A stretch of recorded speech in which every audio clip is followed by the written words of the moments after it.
part about my ministry I enjoy the most is just meeting so many great people. When I go to the schools, one of the most enjoyable things is answering the questions the children ask me.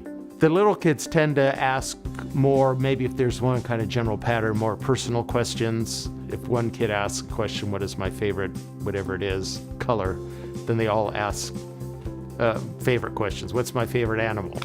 Although sometimes they ask, that is a really good question, what is my favorite Bible story? That's a common one too.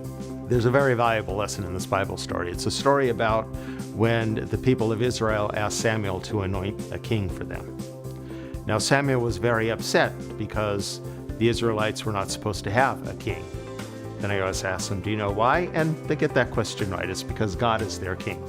All the other people in the world, they had a human being as a king, and sometimes they worshiped him. But for the Israelites, they couldn't have a human being because God was their king. So Samuel was resistant.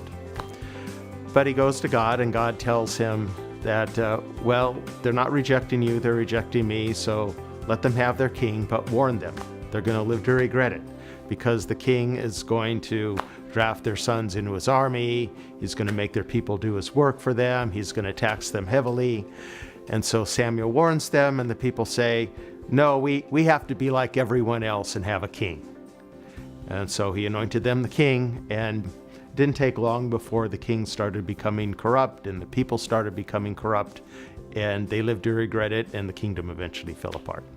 So it's a very valuable lesson in terms of that old thing about everyone else is doing it, but we shouldn't make decisions based on what everyone else is doing. We should make decisions based on what is the right thing to do. And what is your favorite color?